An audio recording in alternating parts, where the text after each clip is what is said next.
साच कहूं जग मारण आवे, और झूठ कही ना जाइयो, और सच न पूरा पावते झूठों जग पतियाइयो। आसान नहीं है मंजिल को पाना, सालों का संघर्ष मायने रखता है। कंधों पर उज्जवल समाज का भार लेकर तत्वज्ञान का दीप जगाना पड़ता है। जी हाँ, कहते हैं जितनी बड़ी सफलता उतना बड़ा संघर्ष। संघर्ष को जीवन का अहम हिस्सा माना जाता है, या फिर यूं कहें कि संघर्ष ही हमारे जीवन की दिशा और दशा निर्धारित करता है। एक समय आता है जब इंसान की बुलंदियां जो जमीन से आसमां की तरह सबको दिखाई देती हैं, लेकिन उसके पीछे का संघर्ष किसी को दिखाई नहीं देता। उस व्यक्ति ने इस मुकाम तक पहुंचने के लिए कितना संघर्ष किया, क्या क्या कष्ट उठाने पड़े, कितनी गालियां सुननी पड़ी, ये सब कोई नहीं जानता। सब उसके इतिहास को भुलाकर वर्तमान को देखते हैं। जीवन में संघर्ष तो हर कोई करता है, लेकिन उसका उद्देश्य मायने रखता है। अधिकतर लोगों का संघर्ष धन दौलत परिवार तक ही सीमित रहता है, लेकिन कुछ लोगों का संघर्ष समाज में परिवर्तन से जुड़ा होता है। ऐसे लोगों का संघर्ष इतिहास बन जाता है, और फिर इतिहास में उनका नाम सुनहरे अक्षरों में अंकित होता है। ऐसे महापुरुष लोगों के दिलों पर अमिट छाप छोड़ देते हैं, और मृत्यु के बाद भी जग में उनकी कीर्ति बनी रहती है। इतिहास इस बात का गवाह है कि जब किसी महापुरुष ने संसार की भलाई के लिए कदम बढ़ाया है, उसे हमेशा संघर्ष करना पड़ा है, जिससे बड़े बड़े परिवर्तन हुए हैं, और उन परिवर्तनों के साथ लोगों का जीवन भी सुलभ हुआ है। कहते हैं संघर्ष जितना बड़ा होगा जीत उतनी ही शानदार होगी। आध्यात्मिक मार्ग में भी भक्तों और संतों ने ऐसे ही कठिन संघर्ष किए हैं, और आध्यात्मिक मार्ग में फैले पाखंडवाद को खत्म करने के लिए वे हमेशा सच पर अडिग रहे। वह दुनिया वालों के जुल्म सहते हुए भी सच्चाई का रास्ता नहीं छोड़ा। उन्होंने ये सब इसलिए किया ताकि पूरे विश्व का मार्गदर्शन हो सके। गुरु नानक देव जी, रविदास जी व मीराबाई को कौन नहीं जानता। सत भक्ति के लिए समाज परिवार से संघर्ष किया। इनके संघर्ष की मिसाल आज भी दी जाती है। आज भी जग में इनकी महिमा का गुणगान किया जाता है। ऐसी महान आत्माओं की मोक्ष के बाद भी संसार में उनकी महिमा बनी रहती है।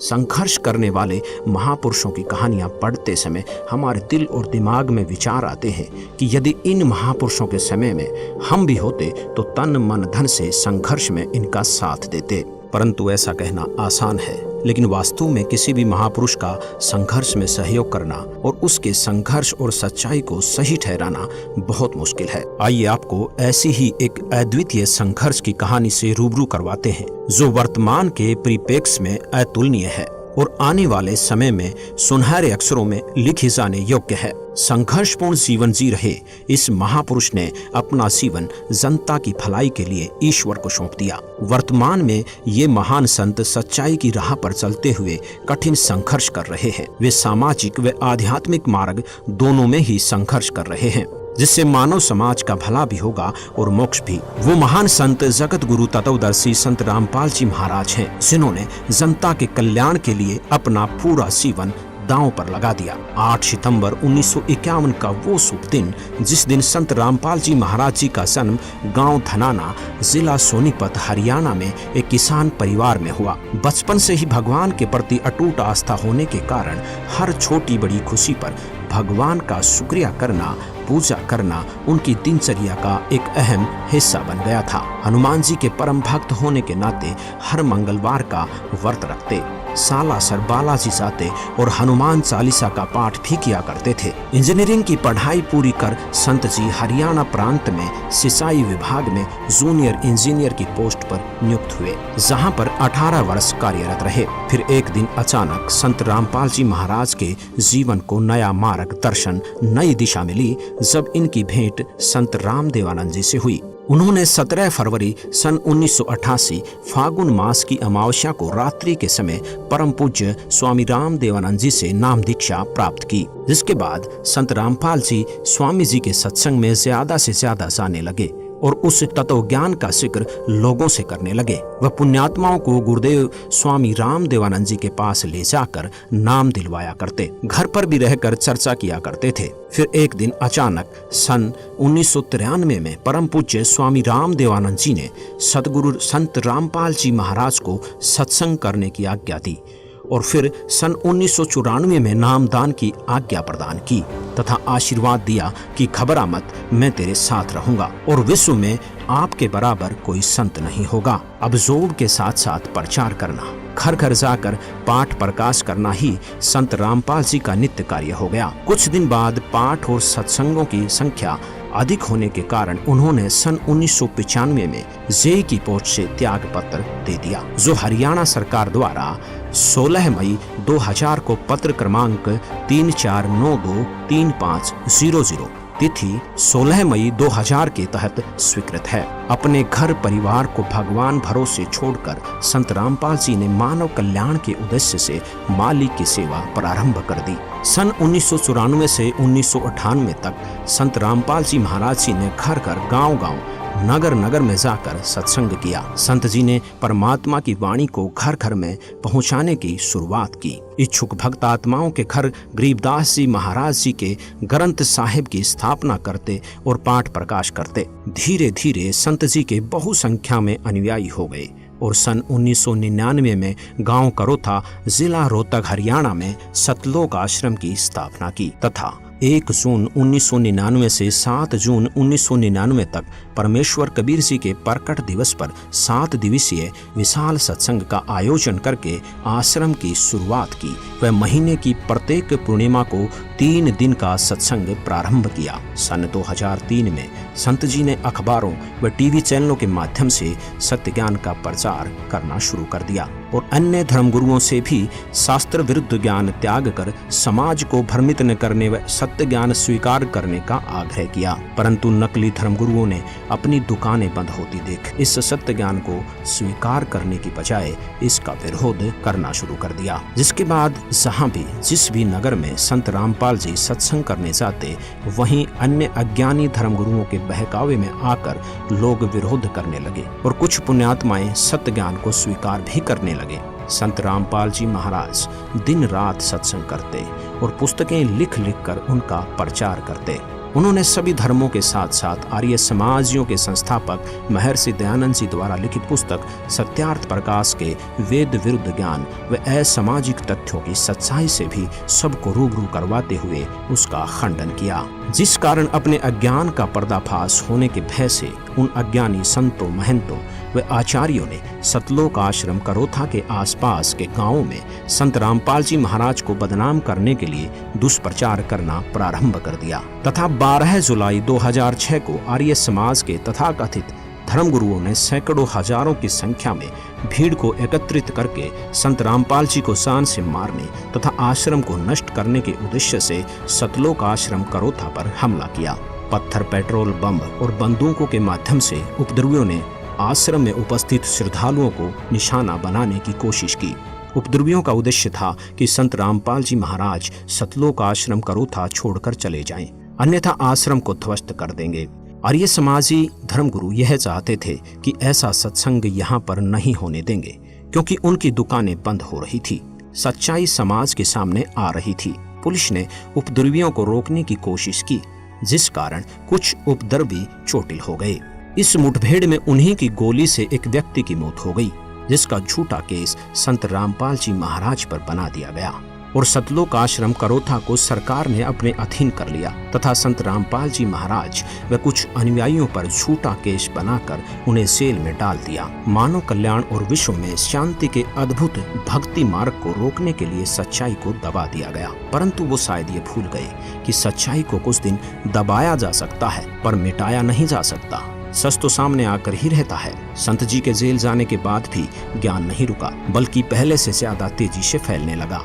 जेल में भी बहुत से श्रद्धालुओं ने संत रामपाल जी से नाम दीक्षा ली, जिनमें कुछ पुलिस वाले भी शामिल हैं। झूठे मुकदमे और झूठे आरोप में 21 महीने जेल में रहने के बाद संत रामपाल जी महाराज ने सन 2008 में हिसार जिले के सतलोक आश्रम बरवाला में पुनः सत्संग प्रारंभ किया। अब संत रामपाल जी महाराज का संघर्ष केवल नकली धर्मगुरुओं तक ही सीमित नहीं रहा, बल्कि समाज में फैली कुरीतियां और भ्रष्टाचार के खिलाफ भी संत रामपाल जी ने मोर्चा खोल दिया। इसी दौरान संत रामपाल जी महाराज के तत्व ज्ञान का डंका देश और विदेश में जोर शोर से बजने लगा और सन 2012 आते आते संत रामपाल जी महाराज के अनुयायियों का काफिला लाखों में पहुंच गया, जिसके साथ ही संत रामपाल जी महाराज ने एक ऐतिहासिक ऐलान कर विश्व के सभी धर्म गुरुओं को आध्यात्मिक ज्ञान चर्चा के लिए आमंत्रित किया। संत रामपाल जी महाराज के अलौकिक अद्भुत ज्ञान के आगे किसी भी धर्म गुरु की ज्ञान चर्चा करने की हिम्मत नहीं हुई और कोई भी धर्म गुरु ज्ञान चर्चा के लिए सामने नहीं आया। जिसके बाद भगत समाज की शंकाओं को ध्यान में रखते हुए राष्ट्रीय टीवी चैनल साधना के माध्यम से प्रसिद्ध धर्म गुरुओं के आध्यात्मिक विचारों और संत रामपाल जी महाराज के आध्यात्मिक विचारों की तुलना विवेचन करने के लिए आध्यात्मिक ज्ञान चर्चा नामक प्रोग्राम चलाया गया, जिसका अभूतपूर्व नतीजा आया और मानव समाज में संत रामपाल जी महाराज के तत्वज्ञान का डंका घर घर बजने लगा। अब पूरे भारतवर्ष में ही नहीं बल्कि पूरे विश्व में माना जाने लगा कि संत रामपाल जी महाराज के आध्यात्मिक ज्ञान की कोई सानी नहीं है। घर घर जाकर ज्ञान गंगा पुस्तक पहुंचाई जाने लगी, जिसे पढ़कर लाखों की संख्या में लोग संत रामपाल जी से जुड़ने लगे और अद्वितीय लाभ प्राप्त करने लगे। सन 2013 में सुप्रीम कोर्ट ने सतलोक आश्रम करोथा, जो कि 2006 से प्रशासन द्वारा सील कर रखा था, उसको वापस बाइज्जत संत रामपाल जी महाराज को सौंप दिया, जिसकी खुशी में संत जी के अनुयायी आश्रम की साफ सफाई करने के लिए आश्रम करोथा पहुंचे और सफाई करने लगे। परंतु कुछ आर्य समाज से जुड़े लोगों से ये बर्दाश्त नहीं हुआ और वे आश्रम में संत रामपाल जी के अनुयायियों पर हमला करने के उद्देश्य से फिर से भीड़ इकट्ठी करके आश्रम के सामने पहुंच गए। संत रामपाल जी ने अनुयायियों से गेट बंद करके केवल सुमिरन करने को कहा। आर्य समाजियों ने आश्रम पर पत्थरों से हमला बोल दिया। पुलिस भी वहां पहुंच गई, पर आर्य समाज ने पुलिस पर भी हमला कर दिया। परंतु कुछ ही देर में पुलिस ने स्थिति संभाल ली और बाद में आश्रम को खाली करवाया गया। जिसके बाद करोथा आश्रम में सत्संग नहीं हो सका।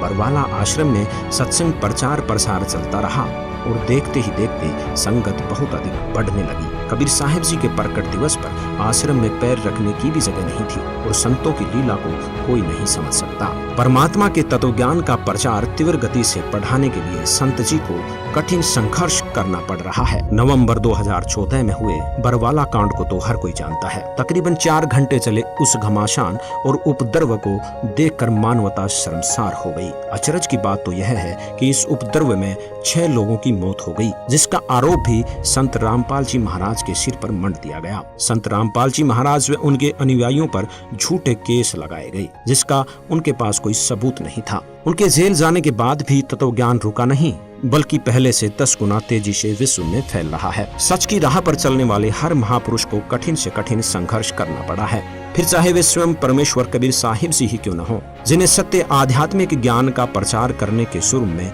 52 बार जान से मारने का प्रयत्न किया गया, परंतु सच को मिटाया नहीं जा सकता। सच ऊपर आकर ही रहता है।